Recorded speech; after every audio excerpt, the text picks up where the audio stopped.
ರಾಜರ್ಷಿ ನಾಲ್ವಡಿ ಕೃಷ್ಣರಾಜ ಒಡೆಯರ್ ಜಾರಿಗೆ ತಂದ ಮೀಸಲಾತಿಗೆ 107 ವರ್ಷ ಅದ್ಧೂರಿ ಸಂಭ್ರಮಾಚರಣೆಯಲ್ಲಿ ಸಾಂಸ್ಕೃತಿಕ ನಗರಿ ಮೈಸೂರಿನಲ್ಲಿ ಕರ್ನಾಟಕ ರಾಜ್ಯ ಒಕ್ಕಲಿಗರ ವಿಕಾಸ ವೇದಿಕೆಯ ವತಿಯಿಂದ 2 ಐತಿಹಾಸಿಕ ಮೈಲಿಗಲ್ಲುಗಳ ಸಂಭ್ರಮಾಚರಣೆ ನೆರವೇರಲಿದೆ.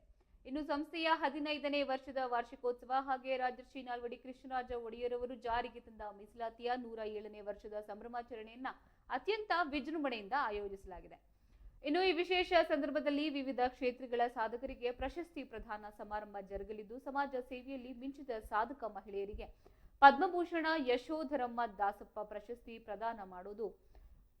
ಇನ್ನು ಇದರೊಂದಿಗೆ ಸಾಧಕ ಕೃಷಿ ವಿಜ್ಞಾನಿಗಳು, ರೈತ ಸಾಧಕರು ಹಾಗೆ ವಿವಿಧ ರಂಗಗಳ ಪ್ರತಿಭೆಗಳಿಗೆ ಗೌರವವನ್ನ ಸಲ್ಲಿಸಲಾಗುತ್ತೆ. ಇನ್ನು ಈ ಸಮಾರಂಭವು 24/7/2026 ಶುಕ್ರವಾರ ಬೆಳಗ್ಗೆ 10:30ಕ್ಕೆ ಮೈಸೂರಿನ ವಿನೋಬಾ ರಸ್ತೆಯಲ್ಲಿರುವ ನಂಜರಾಜ ಬಹದ್ದೂರ್ ಛತ್ರದಲ್ಲಿ ನಡೆಯಲಿದೆ. ಇನ್ನು ಸಂಸ್ಥೆ ರಾಜ್ಯಾಧ್ಯಕ್ಷರಾದ ಶ್ರೀಮತಿ ಎಚ್.ಎಲ್. ಯಮುನಾ ಹಾಗೆ ಸರ್ವ ಸದಸ್ಯರು ಕಾರ್ಯಕ್ರಮಕ್ಕೆ ಪ್ರೀತಿಯಿಂದ ಆಹ್ವಾನವನ್ನ ನೀಡಿದ್ದಾರೆ. ಬೇರೆ ಬೇರೆ ಅತಿಥಿಗಳು, ನಮಸ್ಕಾರ. ನಾನು ಯಮುನಾ, ಕರ್ನಾಟಕ ರಾಜ್ಯ ಒಕ್ಕಲಿಗರ ವಿಕಾಸ ವೇದಿಕೆಯ ರಾಜ್ಯಾಧ್ಯಕ್ಷೆಯಾಗಿ ಕಾರ್ಯನಿರ್ವಹಿಸ್ತಾ ಇದ್ದೀನಿ. ನಮ್ಮ ಸಂಸ್ಥೆಯ 15ನೇ ವರ್ಷದ ವಾರ್ಷಿಕೋತ್ಸವ ಕಾರ್ಯಕ್ರಮವನ್ನ ಮಾಡ್ತಾ ಇದ್ವಿ.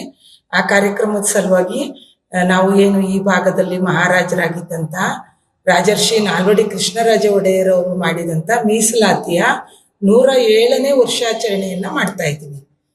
ಅದರ ಜೊತೆಗೆ ನಾವು ಪ್ರಶಸ್ತಿ ಪ್ರದಾನ ಕಾರ್ಯಕ್ರಮಗಳನ್ನು ಮಾಡ್ತಾ ಇದ್ದೀವಿ. ಈ ಕಾರ್ಯಕ್ರಮದಲ್ಲಿ ನಾಲ್ವಡಿ ಕೃಷ್ಣರಾಜ ಒಡೆಯರ್ ಹೆಸರಲ್ಲಿ ಪ್ರಶಸ್ತಿಗಳನ್ನ ಮಾಡಿದ್ದೀವಿ. ಪುರುಷರಿಗೆ ಮತ್ತು ಮಹಿಳೆಯರಿಗೆ ಪದ್ಮಭೂಷಣ ಯಶೋಧರಮ್ಮ ದಾಸಪ್ಪ ಏನ್ ಮಹಾನ್ ಮಹಿಳೆ, ಅವ್ರ ಹೆಸರಲ್ಲಿ ನಾವು ಒಂದು ಪ್ರಶಸ್ತಿನ ಮಾಡ್ತಾ ಇದ್ದೀವಿ. ಈ ಎಲ್ಲ ಪ್ರಶಸ್ತಿ ಪ್ರದಾನ ಕಾರ್ಯಕ್ರಮಕ್ಕೆ ನಮ್ಮ ಕರ್ನಾಟಕ ರಾಜ್ಯ ಸರ್ಕಾರದ ಮಹಿಳಾ ಆಯೋಗದ ಅಧ್ಯಕ್ಷರಾದಂತ ಶ್ರೀಮತಿ ಡಾಕ್ಟರ್ ನಾಗಲಕ್ಷ್ಮಿ ಚೌಧರಿ ಅವರು ಆಗಮಿಸ್ತಾ ಇದ್ದಾರೆ. ಬೇರೆ ಬೇರೆ ಅತಿಥಿಗಳು ಎಲ್ಲರೂ ಆಗಮಿಸ್ತಾ ಇದ್ದಾರೆ. ಮತ್ತೆ ಸೇವಾಭೂಷಣ ಪ್ರಶಸ್ತಿಯನ್ನು ಕೂಡ ನಮ್ಮ ಸಮಾಜದ ಎಲ್ಲ ಧರ್ಮದ ಎಲ್ಲ ಜಾತಿಯ ಸಾಧಕರನ್ನ ನಾವು ಗುರುತಿಸಿ ಸೇವಾಭೂಷಣ ಪ್ರಶಸ್ತಿಯನ್ನ ಮಾಡ್ತಾ ಇದ್ದೀವಿ. ಆ ಕಾರ್ಯಕ್ರಮ ಕೂಡ ಎಲ್ಲರೂ ಆಗಮಿಸ್ಬೇಕು ಅಂತೇಳಿ ನಾನು ಕೇಳ್ಕೊತಾ ಇದ್ದೀನಿ. ಈ ಕಾರ್ಯಕ್ರಮವನ್ನ ನಂಜರಾಜ ಬಹದ್ದೂರ್ ಚೌಟ್ರಿ ನಲ್ಲಿ ದಿನಾಂಕ 24/7/2026 ಶುಕ್ರವಾರ ಬೆಳಗ್ಗೆ ಅವಧಿನಲ್ಲಿ ಮಾಡ್ತಾ ಇದ್ದೀವಿ. ಎಲ್ಲರೂ ಬರಬೇಕು ಅಂತೇಳಿ ನಾನು ಮನವಿ ಮಾಡ್ತಾ ಇದ್ದೀನಿ. ನಮಸ್ಕಾರ. ನಾನು ಯಮುನಾ, ಕರ್ನಾಟಕ ರಾಜ್ಯ ಒಕ್ಕಲಿಗರ ವಿಕಾಸ ವೇದಿಕೆಯ ರಾಜ್ಯಾಧ್ಯಕ್ಷೆಯಾಗಿ ಕಾರ್ಯನಿರ್ವಹಿಸ್ತಾ ಇದ್ದೀನಿ.